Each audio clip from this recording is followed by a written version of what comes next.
से मन परिवर्तन केवल करना जीवन में परिवर्तन आह्वान पर आधारित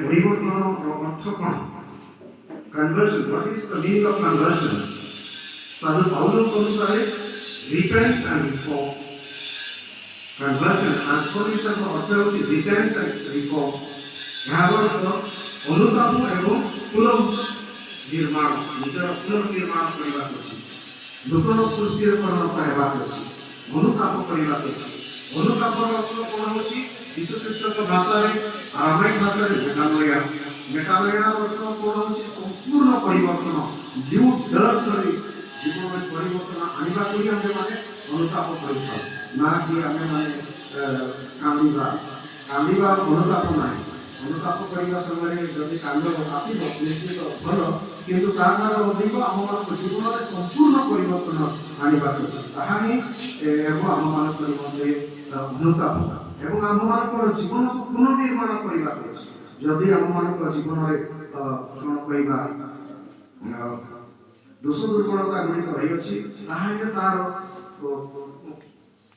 कौन पुनर्निर्माण करने तो ईश्वर करुणा चिरधन्य कारण साधु पाउल जीवन में केमिति परिवर्तन आसिला ताहा जानि पारती नहीं से एतिकी कहंती जे जीवन में जो परिवर्तन आसिला ताहा ईश्वर अनुग्रह अर्थात आम मान जीवन में जो परिवर्तन आसिलो आम मान व्यक्तिगत तथा सामूहिक परिवर्तन ईश्वरीय अनुग्रह तथा मानवीय प्रयास द्वारा संभव रहिबो मु कोन कहूची जे आम मान व्यक्तिगत तथा सामूहिक परिवर्तन ईश्वरीय अनुग्रह तथा मानवीय प्रयास द्वारा परिश्रम द्वारा संभव रहिबो ताहेले आमे माने साधु पाउलଙ୍କ सदृश नूतन सृष्टि रे परिणत हेबा निजको पुनर्स्थापित करि पारिबा एवं निज लक्ष्य स्थल पर्यंत पहुंचीबा ପାଇଁ चेष्टा करिबा जीवनर अन्य नाम होची परिवर्तन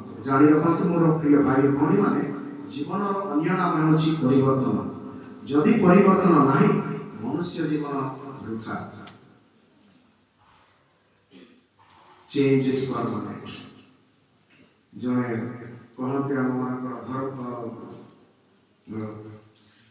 फिलोसोफर दार्शनिक कहती चेंज इज परमानेंट अर्थात परिवर्तन ही चिरस्थायी आम मैंने जब परिवर्तन आनिबा ताहा हेले उपयोजन करि पारिबा जो प्रकार ए जुग से पहुंची प्रत्येक दिन नूतन परिवर्तन आसुची आमे माने जदि निजको पुनर्स्थापित करिबा नाही निजको नूतन सृष्टि रे परिणत करि पारिबा नाही ताहे आमे माने उपयोजन मध्य करि पारिबा नाही तो आज सुसमाचार शिष्यत्वर मूल्य एवं शर्त पर आधारित शिष्यत्वर मूल्य एवं शर्त पर आधारित कौन कहूची demands and cost of discipleship यार ऊपर ही सुसमाचार आधारित अर्थात कौन शिष्यत्व निमंते कुशलमन करिबा नितांत आवश्यक आमे माने समस्त शिष्य एवं शिष्या आमे माने विद्यार्थी अर्थात शिष्य एवं शिष्या आम मान निमंते कौन करिबा आवश्यक कुशल बहन करिबा आवश्यक यीशु ख्रीष्ट स्वयं यीशु ख्रीष्ट कहंती जे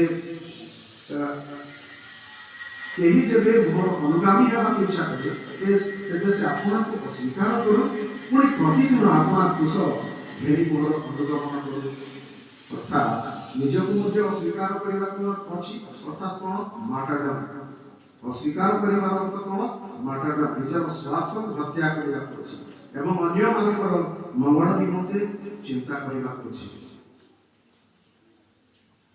क्रूसर अर्थ कौन देखो पिला मन पचार क्रूस क्रूस कहती था कौन क्रूस तो क्रूस हेउची आमर क्रिश्चियन भाषा जदि कहबा साधारण क्रूस तो देखुची शब्द कठा क्रूस किंतु क्रूस होची पास्का रहस्य अर्थात यीशु ख्रीष्टकर जातना रोज्य तथा पुनरुत्थान प्रतीक देखंतु क्रूस ख्रीष्टकर मिशन कार्य प्रति अगाध निष्ठापरता तथा शिष्य मानकर सहभागिता को दर्शाई था कौन कहूची क्रूस कौन कहूची जे यीशु ख्रीष्टकर मिशन कार्य यीशु ख्रीष्टकर मिशन कार्य तांकर निष्ठापरता एवं आपनकर सेही ଯୀଶୁଖ୍ରୀଷ୍ଟଙ୍କର ମିଶନ କାର୍ଯ୍ୟରେ ସହଭାଗିତା ହେବାକୁ ଦର୍ଶାଇଥାଏ। ଦୈନନ୍ଦିନ ଜୀବନରେ କ'ଣ କହିବା? କୃଷ ହେଉଛି ନିଃସ୍ୱାର୍ଥପର, ଉତ୍ସର୍ଗୀକୃତ ତଥା ତ୍ୟାଗମୟ ଜୀବନ। କୃଷ ହେଉଛି ପ୍ରତିଦିନର ଜୀବନରେ ଆମେମାନେ କ'ଣ ବୁଝିବା? କୃଷ ହେଉଛି ନିଃସ୍ୱାର୍ଥପର, ଉତ୍ସର୍ଗୀକୃତ ତଥା ତ୍ୟାଗମୟ ଜୀବନ। କୃଷ ହିଁ ଆମ ଜୀବନର ପରିବର୍ତ୍ତକ। କୃଷ ବିନା ଆମମାନଙ୍କ ଜୀବନରେ ପରିବର୍ତ୍ତନ ଆସିବ ନାହିଁ। ଯେତେବେଳେ ଆମମାନଙ୍କ ଜୀବନରେ ଆମମାନଙ୍କର ଜୀବନ ଦୁଃଖ କଷ୍ଟ ରୋଗ ବ୍ୟାଧି ସମସ୍ୟା ଜଞ୍ଜାଳ ଦେଇ ଗତି କରିଥାଏ, ସେତେବେଳେ ଆମମାନଙ୍କୁ ମୁଖରେ ପ୍ରାର୍ଥନା ମଧ୍ୟ ପ୍ରତିଷ୍ଠିତ ହୋଇନଥାଏ। ସେତେବେଳେ ଆମମାନଙ୍କୁ ଯିବାକୁ ଅଛି, କୃଷ ପାଖକୁ ଯିବାକୁ ଅଛି, କୃଷକୁ ଦର୍ଶନ କରିବାକୁ ଅଛି ଏବଂ କୃଷ ଠାରୁ ଆମମାନଙ୍କୁ ଶିକ୍ଷା ଗ୍ରହଣ କରିବାକୁ ଅଛି। କୃଷ ଉପରେ ଅବସ୍ଥିତ ଯୀଶୁଖ୍ରୀଷ୍ଟ ଆମମାନଙ୍କୁ କହନ୍ତି ଯେ ମୋର ଯାତନା ଠାରୁ ତୁମର ଯାତନା କ'ଣ ମହାନ? ଆମମାନଙ୍କର ସମସ୍ତଙ୍କର ଉତ୍ତର ରହିପାରେ ନିଶ୍ଚିତ ଯୀଶୁଖ୍ରୀଷ୍ଟଙ୍କର ଯାତନା ଅମାପ, କାରଣ ସେ ଅମାପ ଯନ୍ତ୍ରଣା ଦ୍ୱାରା ସେ ଆମମାନଙ୍କୁ ନୂତନ ଜୀବନ ପ୍ରଦାନ କରିଅଛନ୍ତି, ପରିତ୍ରାଣ ପ୍ରଦାନ କରିଅଛନ୍ତି। ଆମ ବିଦ୍ୟାର୍ଥୀ ଜୀବନରେ କୃଷ କ'ଣ? ଯୀଶୁଖ୍ରୀଷ୍ଟଙ୍କର ଆମ ସମସ୍ତଙ୍କ ପାଇଁ ମୁଁ କହିଲି କୃଷ କ'ଣ? ଆମମାନଙ୍କ ବିଦ୍ୟାର୍ଥୀ ଜୀବନରେ କୃଷ କ'ଣ? କ'ଣ କହିବା? ମୁଁ ବାରମ୍ବାର କହେ ବିଦ୍ୟାର୍ଥୀର ପଞ୍ଚ ଲକ୍ଷଣ। ଜାଣିଛୁ ନା ନାହିଁ ବିଦ୍ୟାର୍ଥୀର ପଞ୍ଚ ଲକ୍ଷଣ କ'ଣ କ'ଣ? କାକ ସ୍ନାନ, ଶ୍ୱାନ ନିଦ୍ରା, ଭୋଗ ଧ୍ୟାନ, ଅଳ୍ପାହାର, ଗୃହ ତ୍ୟାଗ ଆଉ କାକ ସ୍ନାନ। କାକ ଯେମିତି ସ୍ନାନ କରୁଛି ଆମେ ସେମିତି ସ୍ନାନ କରିବା ନାହିଁ। କାଉ ଭଳି ଆମେ ଗାଧୋଇବା ନାହିଁ। ସେ କାଉ ଯେମିତି ଗାଧୋଉଛି ଆମେମାନେ ସେମିତି ଗାଧୋଇବା।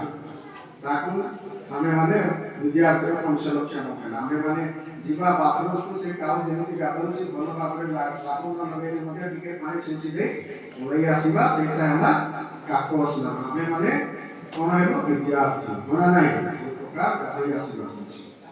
କ'ଣ କହିବି? ଚେଷ୍ଟା। କାକ ସ୍ନାନ ନାହିଁ, କାକ ଚେଷ୍ଟା। ସ୍ନାନ ନିଦ୍ରା, ଭୋଗ ଧ୍ୟାନ, କାକ ଚେଷ୍ଟା, ଅଳ୍ପାହାରୀ, ଗୃହ ତ୍ୟାଗ।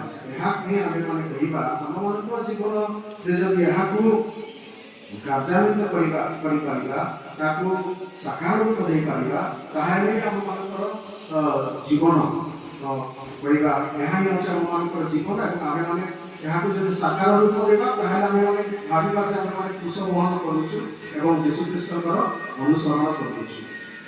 ସାଧୁ ଇଗ୍ନାସିଓଙ୍କର ଜୀବନ ମଧ୍ୟ କୃଷରେ ପରିପୂର୍ଣ୍ଣ ଥିଲା। ତାଙ୍କର ପ୍ରଥମ କୃଷ କ'ଣ ଥିଲା? ଭାବନା ଗୁଡ଼ିକର ଚିହ୍ନଟୀକରଣ, ଡିସର୍ନମେଣ୍ଟ ଅଫ ସ୍ପିରିଟ ଦ୍ୱାରା ମନ ପରିବର୍ତ୍ତନ ଏବଂ ଜୀବନର ଚୟନ। ସେ କ'ଣ ସୈନିକ ଜୀବନ ପରିତ୍ୟାଗ କରି କ'ଣ ବ୍ରହ୍ମଚାରୀ ଜୀବନ ଆରମ୍ଭ କଲେ? ନା ନାହିଁ?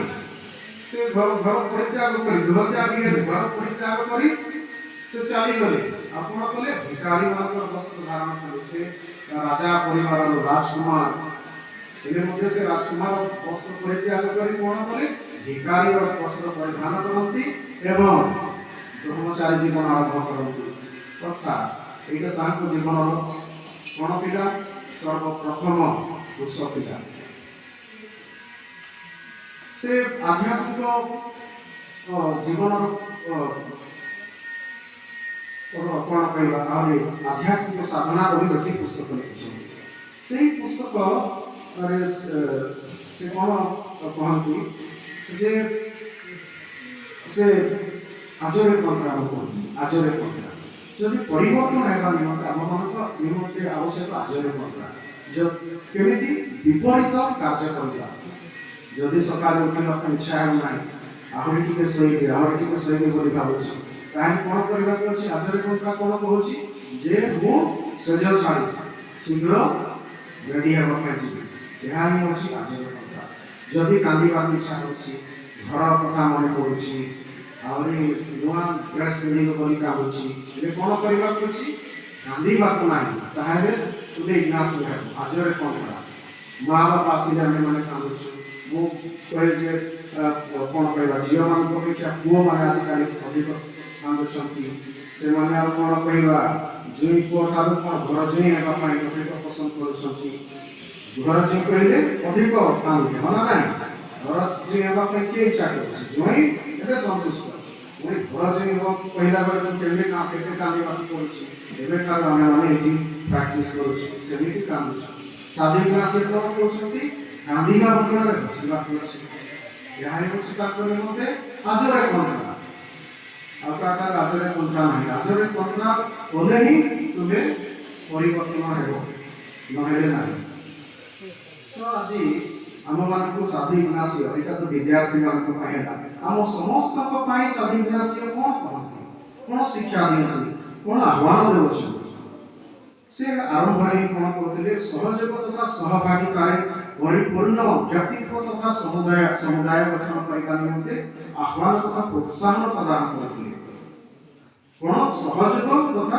सहभागिता कोऑपरेशन कोलैबोरेशन आरंभ रे से करथिले कोऑपरेशन एवं कोलैबोरेशन द्वारा कोन मिशन कार्य काय विस्तार करबा पई से आरंभ से चेष्टा करथिले एक साधु इग्नासियो बंधुत्व सिद्धांत को आधार करी जीसु संघ गठन करी आरंभ से जीसु संघीय मानक जेसुइट्स फादर ब्रदर मानक मिशन कार्य केंद्र करी सामुदायिक जीवन अतिबाहित करबा साथे साथे दरिद्र मानक सेवा तथा शिक्षा को अग्राधिकार दिला एजुकेशन कोन service to the poor and education एवं दरिद्र सेवा यहा को से अग्राधिकार दिला द्वितीयत कोन कहती से साहसिक तथा जितखोर व्यक्तित्व विकास करबा ପାଇଁ हम मान आह्वान करछि साहसी हेबा अछि एवं जिद्दी हेबा अछि कोन करबा अछि कल्टिवेटिंग रेजिलियंस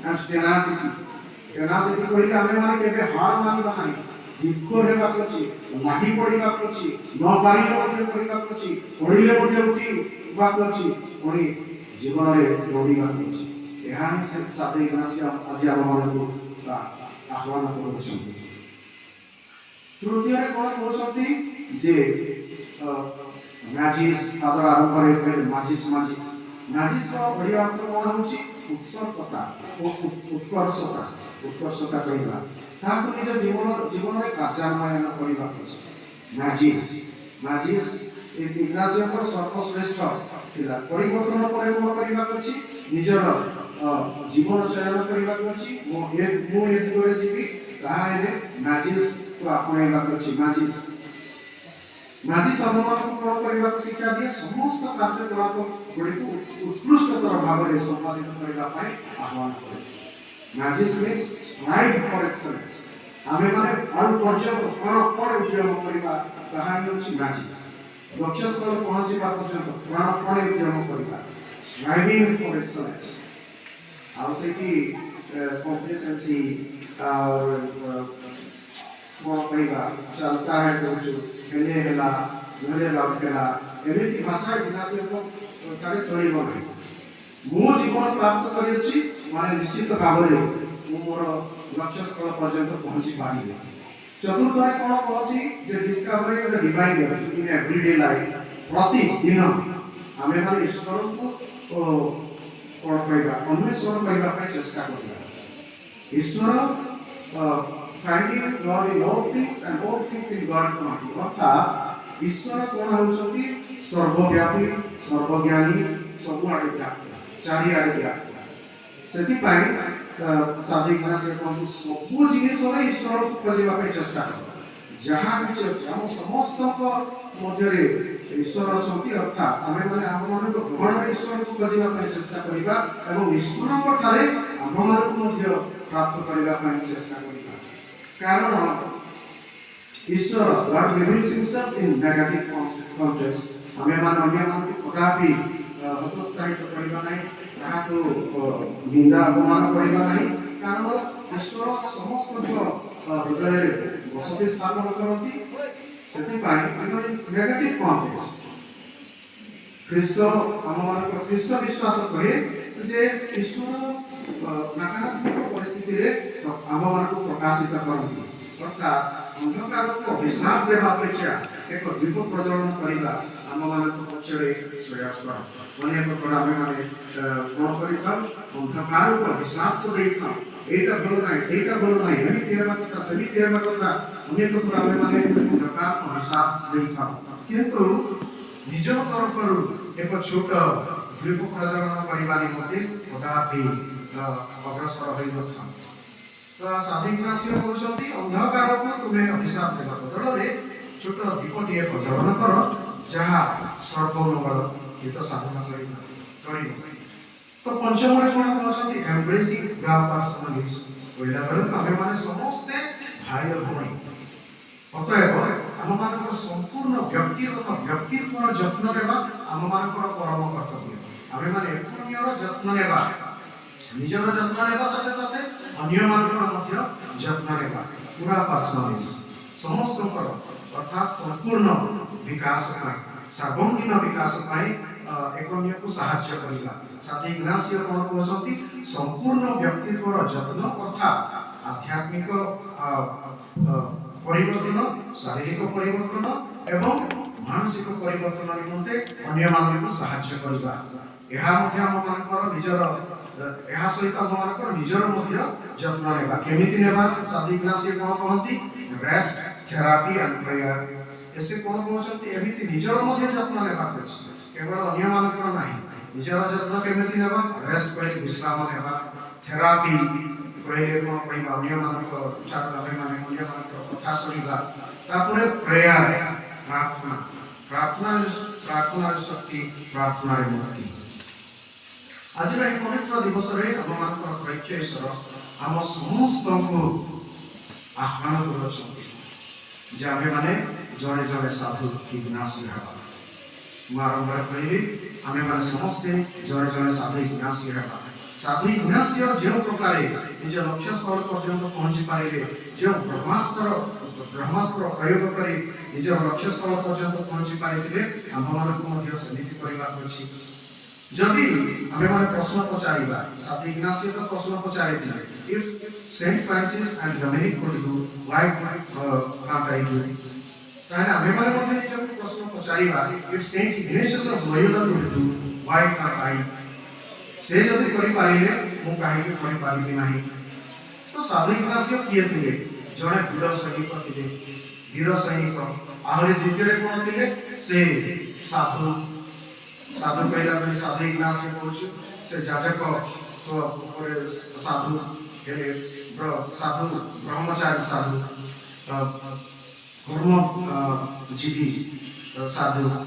ଆହୁରି ସେ ଥିଲେ ଟପାର କହିଲା ବେଳକୁ କେତେ ପ୍ରାୟ 40 ବର୍ଷ ପରେ ସେ ପ୍ୟାରିସ ବିଶ୍ୱବିଦ୍ୟାଳୟରେ ଟପାର ହେଲେ।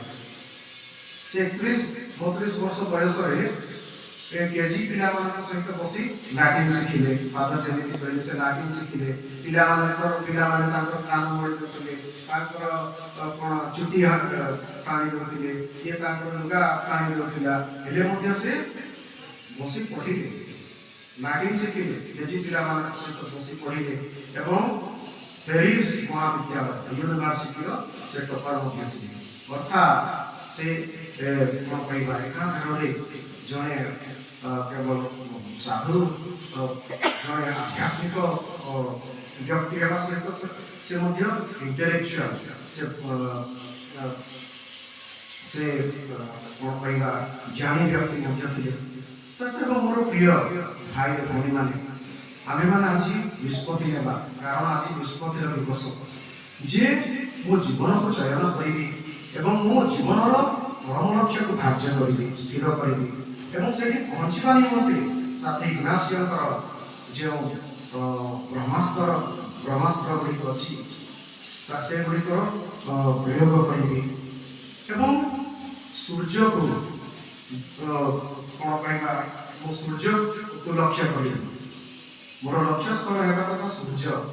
ଯଦି ସୂର୍ଯ୍ୟକୁ ଦୁର୍ଭାଗ୍ୟବଶତଃ ମୁଁ ପହଞ୍ଚି ନପାରେ, ତ କମରୁ କମ୍ ମୁଁ ଚନ୍ଦ୍ର ପୃଷ୍ଠକୁ ପହଞ୍ଚି ପାରିବି। ଅତଏବ ଆସନ୍ତୁ ଆମେମାନେ ବର୍ତ୍ତମାନ ସାଧୁ ଇଗ୍ନାସିଓଙ୍କ ମଧ୍ୟସ୍ଥତାରେ ଆମ ସମସ୍ତଙ୍କ ନିମନ୍ତେ, ଆମମାନଙ୍କ ବିଦ୍ୟାଳୟ ନିମନ୍ତେ, ଆମମାନଙ୍କର ଯୀଶୁ ସଭା ନିମନ୍ତେ ପ୍ରାର୍ଥନା କରିବା, ଯଦ୍ୱାରା ସାଧୁ ଇଗ୍ନାସି ଆମମାନଙ୍କୁ ଯେଉଁ ମିଶନ କାର୍ଯ୍ୟ ପାଇଁ ଆହ୍ୱାନ କରିଅଛନ୍ତି ସେହି ମିଶନ କାର୍ଯ୍ୟକୁ ସୁଚାରୁ ରୂପେ ସମ୍ପାଦିତ କରିପାରିବା ଏବଂ ଆମମାନଙ୍କର ଜୀବନକୁ ମଧ୍ୟ ପବିତ୍ରମୟ ତାଙ୍କ ସଦୃଶ ପବିତ୍ରମୟ କରିପାରିବା। ତାଙ୍କ ସଦୃଶ ଆମେମାନେ ସମସ୍ତେ ଜଣେ ଜଣେ ସାଧୁ ସଦା ସାଧୁ ରହିପାରିବା। ପିତା ପୁତ୍ର ଏବଂ ପବିତ୍ର ଆତ୍ମା